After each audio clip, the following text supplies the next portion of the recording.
Superman.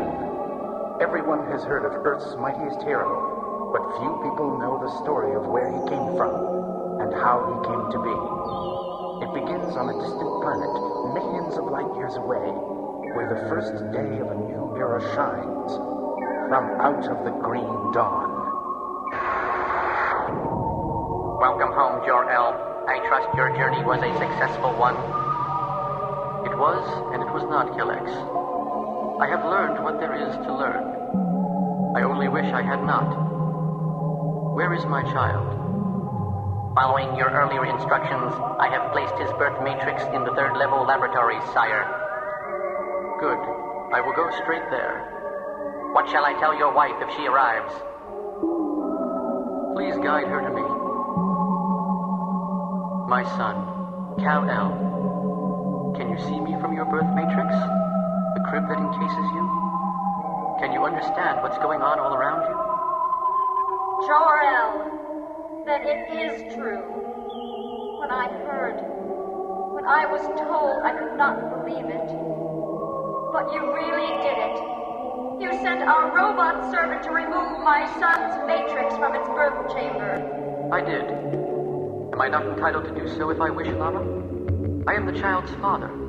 By Kryptonian law, I have the right to remove him. You speak of a law that has not been invoked for centuries, Jor-El. Has the tragedy that now besets our world robbed you of your sanity? Is this why you endanger the life of our child? Endanger? What I mean to do will not endanger him, Lara. He will survive. Long after all of our planet Krypton is a shattered ruin, our son will survive. But even now, our greatest physicians seek a cure for the plague which is destroying us. Within days... Krypton will be no more. I too have been seeking the answer. The terrible secret behind the Green Death, which has already claimed uncounted millions of us, Lara. Not 1 hour ago, I returned from a journey that had taken me all across the face of our world. And I have discovered the cause of our calamity. What is it? A chain reaction within Krypton's core has caused vast pressures to build within the planet's crust. These vast pressures are fusing the native elements into a new metal, a radioactive metal. That radiation is killing us all. If that were not enough, that same pressure is shaking our world apart. Within a day, perhaps within as little as an hour, Krypton will explode. No, that cannot be. We have been absolute masters of this world for thousands of years. It does not even rain unless we permit it. Now you say the world will destroy us. Perhaps it is fitting, Lara. As you say, we control the planet. We have filled every nook and cranny, conquered and harnessed every force of nature. And in the end, what have we achieved? A cold and heartless society, stripped of all human feeling, all passion and life. You speak lies. I speak of a fullness of life we have denied ourselves, but which I shall give back to our son. What do you mean? If Krypton is doomed, our child is doomed also. No, Lara. Sealed within his birth matrix, he is shielded from the poisonous radiation. True, the orb could not survive the explosion of our planet, but it is resilient enough to survive a journey through hyperspace. What? Come, see for yourself what has occupied my every waking hour since I first suspected the fate of our world months ago. Across the reaches of space I have searched, and found at last a distant world. A world not unlike Krypton of centuries past. A world the natives call Earth. It looks so wild, so uncontrolled. What manner of beings could dwell on such a world? See for yourself. In a nation called America, in a subsection called Kansas. The people, they look so primitive, savage. What kind of a jungle are you sending our child into? Not a jungle, Lara, so much as a paradise. For the planet Earth orbits a yellow star. Exposed to the radiation of that star, his Kryptonian cells will become living solar batteries, making him grow ever more powerful. In time, he will become the most powerful being on the planet. Then he will rule them? He will shape them into proper Kryptonian ways? Perhaps. The hyperlight drive is attached and ready, Lord Jor-El. But Jor-El! Is there no time for reconsidering? Is there no other way for our child to... No, Lara. There is no more time for anything at all. The eruptions have begun. Oh, no. Perhaps it is not the end. Do not clutch at straws, Lara. Krypton is doomed. Only our child can hope to save the legacy of all that was once great on our world. I must launch the capsule. Now. Is this the way it must end, Jor-El? Without ever knowing the touch of my child's hand? We are together, at least, at the last. Even though we die, I am content so long as we die together. It is our end. But for our son, it is only the beginning.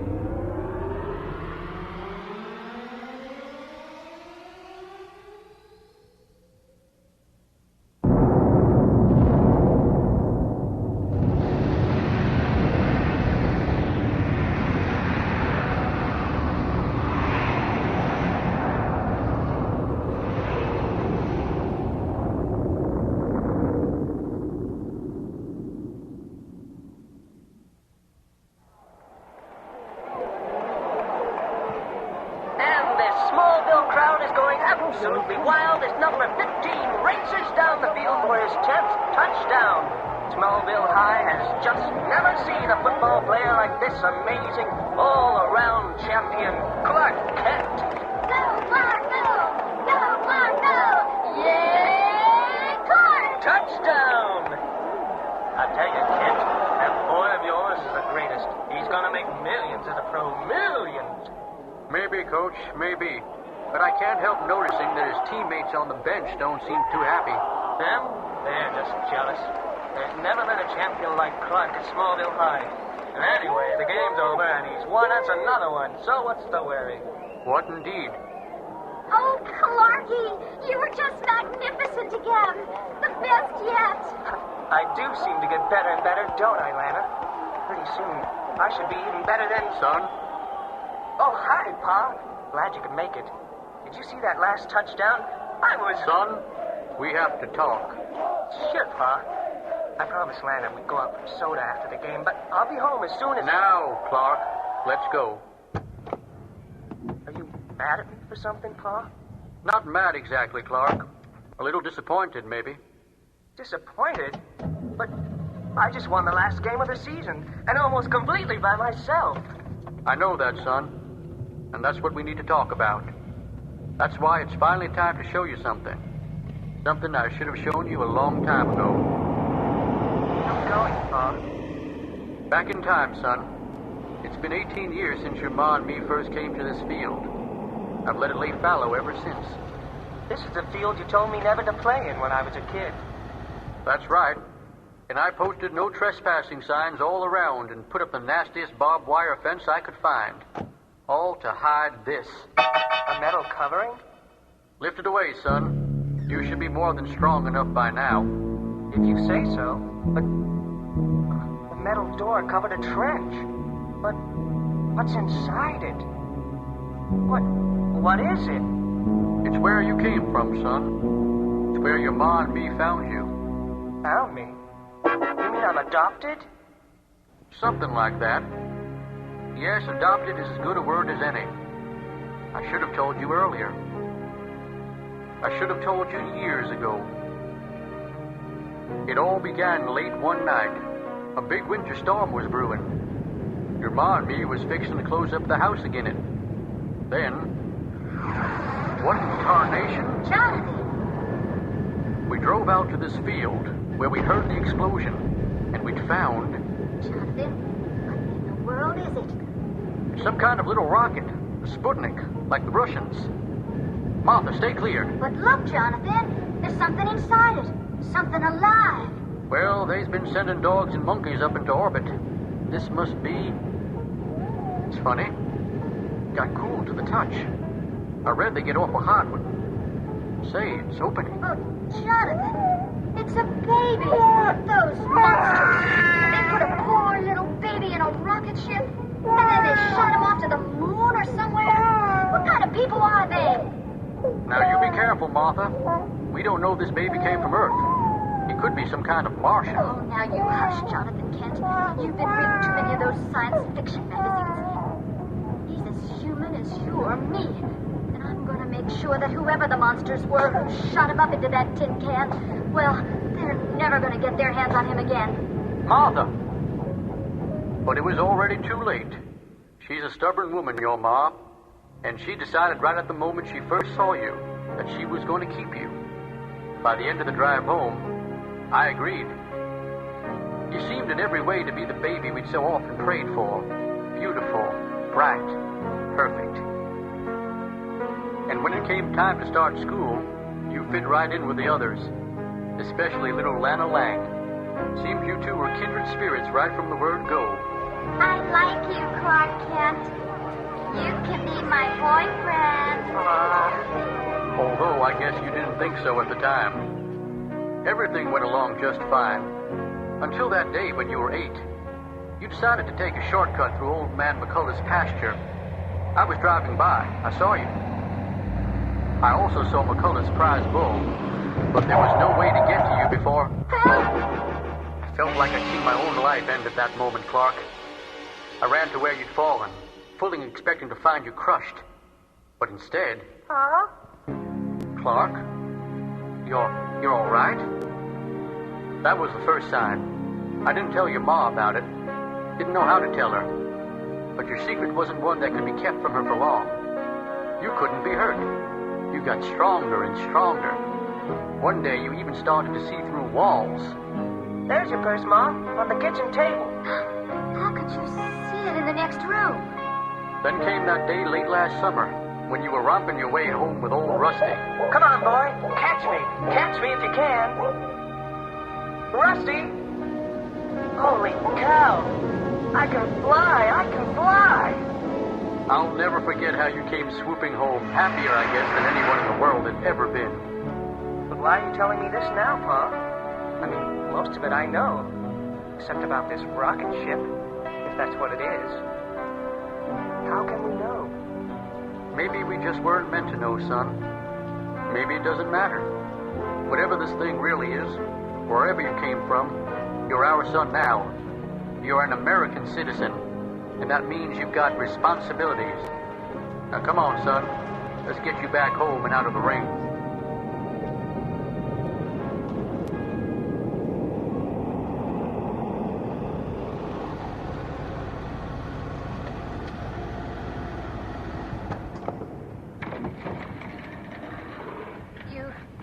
You told him? I told him. He told me. Clark, don't hate us for keeping this secret from you all these years. I don't hate you, Ma. I could never think badly of you or Pa. We had a long talk on the way home. He's right to say he's disappointed in me. After all the times you and he talked to me over the years, as each new power came along, you told me that I should never use my special abilities to make myself better than other people, to make other people feel useless. But that's just what I've been doing. It's time to stop. It's time for me to face my responsibilities. I have to leave Smallville. Leave? Why? I have to seek out the people that need somebody who can do the things I can do. But I have to do it in secret. The world mustn't ever know it's me. It must always seem like good luck or nature. So, tomorrow I'm heading out into the world. But before I go, there's someone I have to see. Good morning, honey. What are you doing up so bright and early on a Saturday? You were sound asleep when I woke up, so I thought I'd let you sleep late. Well, I came down to finish updating Clark's scrapbook. Your scrapbook, you mean? I still have my doubts that Clark would even approve of this. Oh, tish-tosh, Jonathan. A mother's got a right to be proud of her son, hasn't she? Maybe. But what do you suppose would happen if some burglar broke in here and found this scrapbook? What would he make of it, Martha? You've got to stop reading all the big city news in these papers, Jonathan. Things like that just don't happen in Smallville. And if one did, why, all he'd find is the scrapbook of a strange old lady who likes to collect stories of disasters that didn't quite happen. I see what you mean. Ridge holds till last minute. Flood diverted. Earthquake does no damage. Besides, no one's uncovered my little secret in the 7 years since Clark left. So why should we worry? You just read your paper and I'll fix you a nice big breakfast.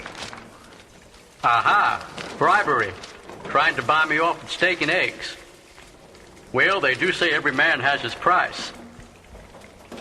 Uh-oh, Martha. I think we have another piece for your scrapbook. But no one we ever wanted to see. Mysterious Superman saves space plane. Oh, no! That noise came from Clark's old room. Be careful, Jonathan. Hand me that fireplace poker. Shh. Someone is there. Son? They wanted a piece of me, Pa. They all wanted a piece of me. You know, I've been making Metropolis my home base for about 3 years now, Pa. It's a great town. Big, exciting. It really feels like home. Yesterday morning, Metropolis was all set to cap off the celebrations for her 250th anniversary. Special arrangements had been made to have the experimental spaceplane Constitution land at Metropolis International Airport. I went out there myself to see that. Everything seemed to be going perfectly, until a small civilian craft somehow slipped through the security cordon. It all happened so fast, I wasn't sure what we were all seeing. Until the little plane flew too close, and for one long, terrible moment, they just seemed to hang there in mid-air, fused together, not seeming even to move. It was as if a movie projector had suddenly stopped on one frame of film, freezing a fraction of a second into an eternity. The two ships were plunging, screaming out of the sky, still locked together. Almost as a single being, the crowd surged, shouting, yelling, panic raging through them. And right in the middle of that torrent of humanity, I knew, suddenly knew, that fate had taken hold of my life. That I was no longer captain of my own destiny. I took off. There was no point in being secretive about it. I was going to have to catch that ship and guide it safely to the ground. There was no hope at all of pulling that off unseen, unphotographed. I could only move fast enough so that my features would be a blur. Well, you came on board to get a story, Miss Lane. Looks like you're going to get a biggie. If I survive to turn it in, Skipper, isn't there anything you can do? We can make a very large hole in downtown Metropolis. Unless you know some prayers that come with instant answers, Lois. This craft is a brick now, and it's going to hit like a... Wait a minute! We're leveling! We're slowing down!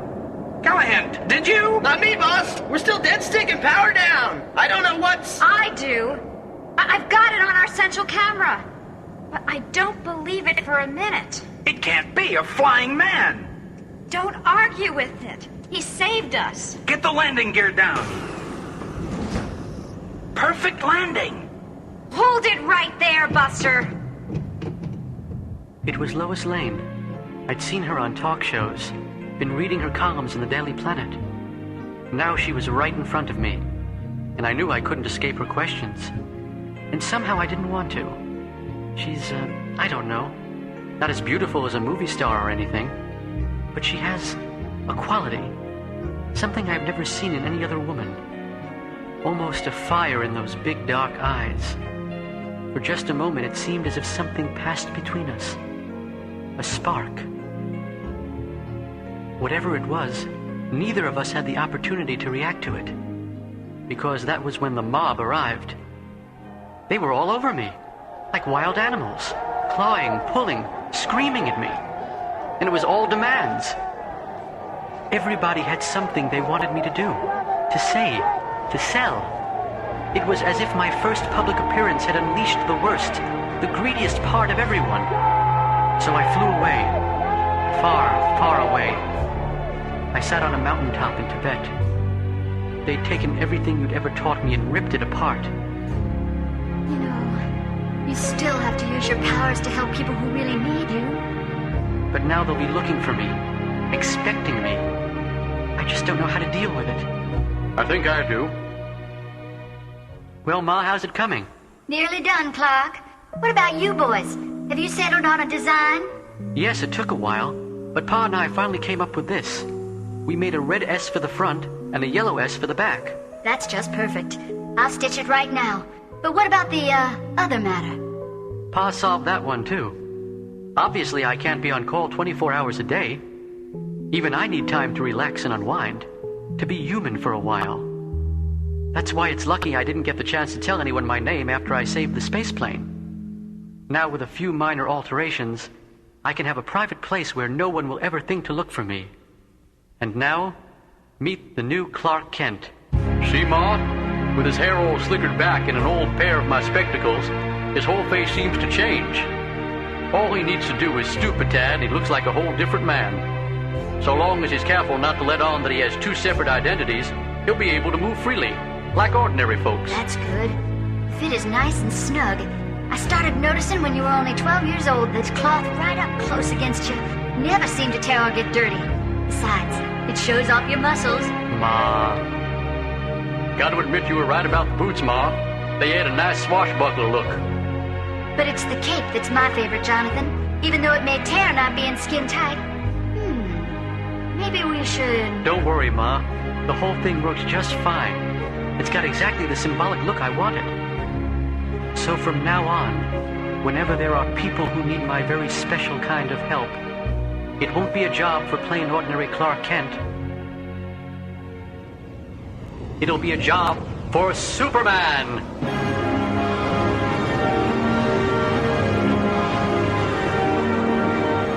Be sure not to miss Book 2 and the other exciting titles in the continuing saga of The Man of Steel. Will Lois Lane discover Superman's double identity? Will she hold on to her position as top reporter for the Daily Planet?